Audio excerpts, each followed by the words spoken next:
Bonjour, j'ai décidé de faire cette petite vidéo car j'avais besoin de m'exprimer, de dire réellement ce que je pense, de partager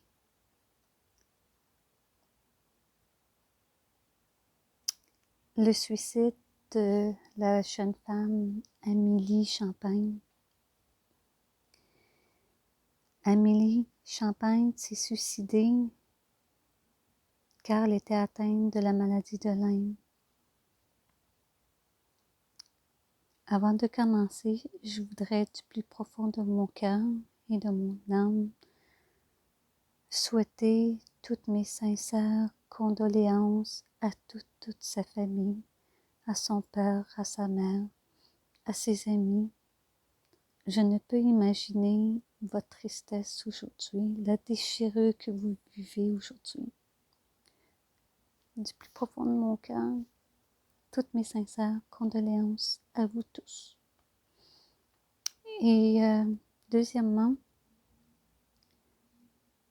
je veux rendre hommage à Amélie. Amélie, je ne la connais pas personnellement, mais après avoir lu son histoire, son combat, c'est comme si je la connaissais. C'est d'une immense tristesse qu'un être humain soit arrivé à vouloir s'enlever la vie pour ne plus souffrir. Je ne dirai jamais que le geste qu'elle a commis est acceptable. Cependant, ce que je peux dire, c'est que je comprends, je ressens la détresse qu'elle a vécue, qu'elle a sentie.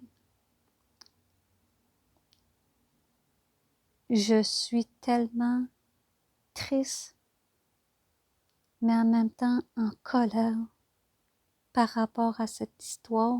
Pourquoi en colère? C'est parce que de ce que j'ai pu comprendre à la lecture des médias, aux témoignages de son père, ce que j'entends, ce que je comprends, c'est que Amélie, elle s'est suicidée parce qu'elle aurait des troubles de santé mentale, des problèmes psychologiques. Non.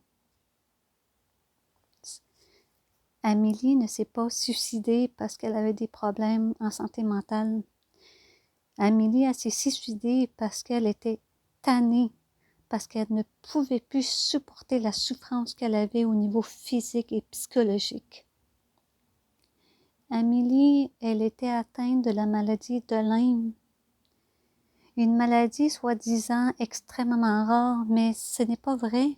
En 2022, on entend de plus en plus parler de la maladie de Lyme. Alors, il n'y avait aucune excuse que les médecins, les spécialistes ne l'aient pas cru.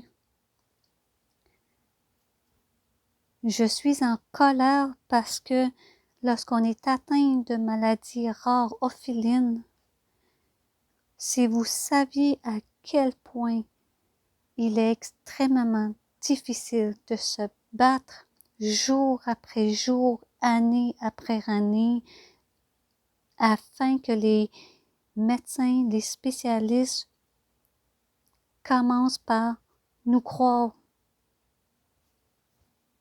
Comment est-ce qu'on peut espérer d'avoir des traitements? Comment est-ce qu'on peut espérer d'avoir de la compassion, du respect si l'équipe médicale, si notre système de la santé, notre gouvernement nous croit même pas?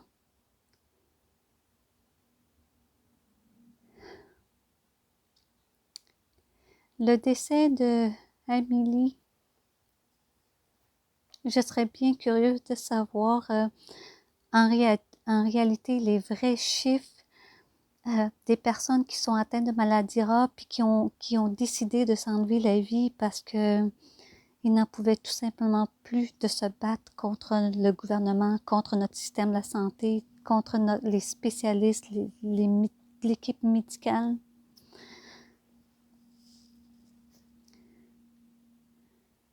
Je sais à quel point c'est difficile parce que ça fait depuis plus de 5 ans que je me bats moi aussi pour être crue ici. Atteindre moi-même de maladies rares orphelines et de toutes de ces commodités, je comprends. Je comprends la détresse qu'Amélie elle a eue.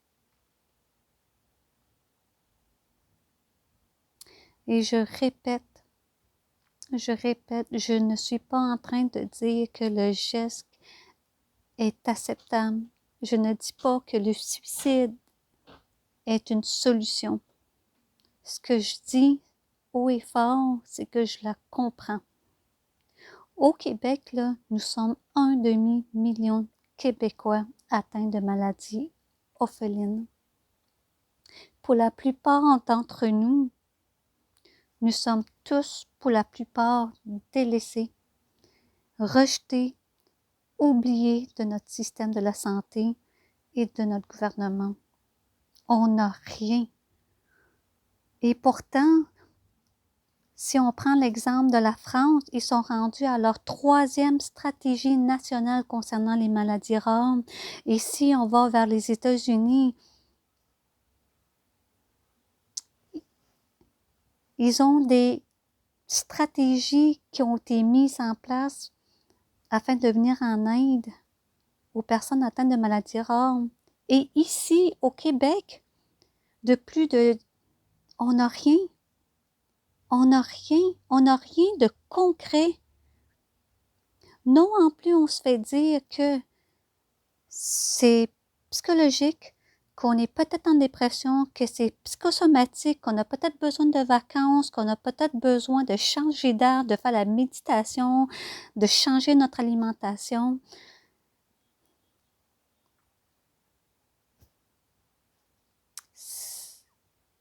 Je ne sais pas le nombre de personnes qui ont vécu cette terrible expérience.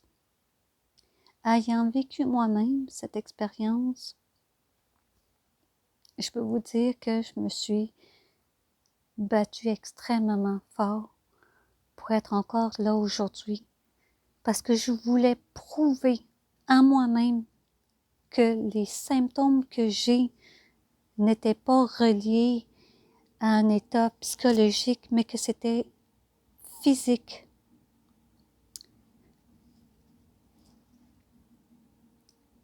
Alors, si jamais vous êtes en train d'écouter mon vidéo et si vous avez besoin de parler, s'il vous plaît, ne commettez pas ce geste irréparable. Vous pouvez m'appeler, vous pouvez appeler la ligne Suicide Action, vous avez des amis, parlez-en.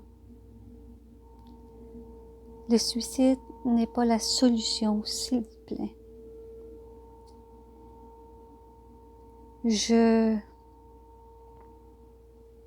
J'essaie de ne pas faire une vidéo trop longue car j'ai tellement de choses à dire qui sont entremêlées parce que justement j'ai cette tristesse et cette colère que je vis aujourd'hui.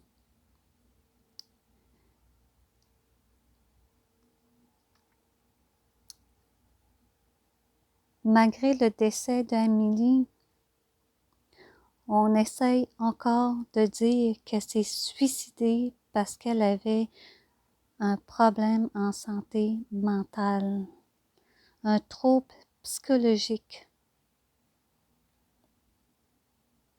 Non. Elle ne s'est pas suicidée à cause qu'elle était en dépression. Elle ne s'est pas suicidée parce qu'elle avait des problèmes en santé mentale. Elle s'est suicidée parce qu'elle était atteinte de la maladie de Lyme et qu'elle a été complètement, mais complètement rejetée, oubliée de la part de notre système de la santé et de notre gouvernement. Tout simplement. Alors, j'avais besoin de faire cette petite vidéo-là afin de vous sensibiliser à l'impact émotionnel qui peut avoir lieu chez une personne atteinte de maladies rares orphelines. Et en l'instant même, au moment où je vous parle, comme je vous ai déjà mentionné tantôt, nous sommes plus de 1,5 million Québécois atteints de maladies rares orphelines. Et pour la plupart d'entre nous, nous sommes complètement délaissés, rejetés, oubliés de la part de notre système de santé et de notre gouvernement. Alors, je veux allumer une chandelle. Pour toi, Amélie, je vais allumer une chandelle parce que je veux te rendre hommage. Je veux te dire que je comprends et que tu as été une véritable guerrière de te battre ainsi parce que je sais à quel point ça a été difficile pour toi. Des heures, des nuits blanches à faire la recherche concernant ta maladie, je la comprends et je la vis au quotidien. J'allume cette bougie en ta mémoire d'une vraie guerrière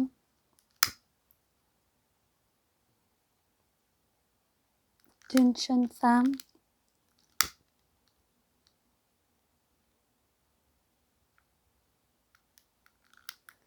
qui était épuisée de se battre contre le système afin d'être crue.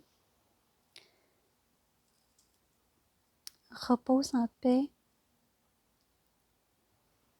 Repose en paix aujourd'hui, Amélie. Je vais me battre pour qu'on ne t'oublie pas. Je vais me battre afin que d'autres allument une bougie pour toi et que tous ceux qui sont atteints de maladies rares orphelines t'envoient des messages d'amour et de là où tu es, que tu puisses nous entendre, nous voir. Et encore une fois, toutes mes sincères condoléances à toute ta famille et à tes amis.